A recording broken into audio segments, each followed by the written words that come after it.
国南西部にある貴州省南部と南東部では23日から豪雨に見舞われています。特に同省県東南ミャオ族トン族自治州陽光県は豪雨の影響が非常に大きく、洪水防止対策で最もレベルの高い一級緊急対応レベルが発令されました。24日午後11時の時点で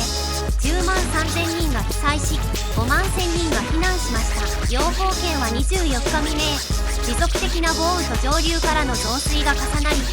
複数の河川の水位が急上昇しています。予測によると、今回の豪雨は30年に一度の洪水レベルを超え、県内の複数の低地で冠水する恐れがあるとのことです。洪水発生後、県消防救援大隊は連日徹夜で救援活動を続けています。緊急対応、公安、交通運輸部門などはすでに現場で指揮を執り、後続活動も展開中で、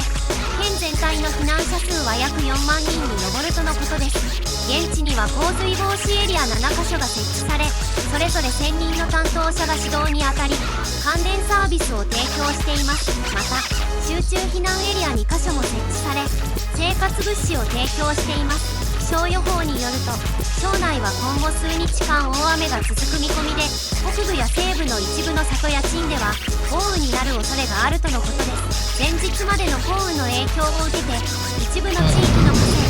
湖、ダムでは最低水位まで下がった後も平常水位や警戒線より高い水位が続く状態で、土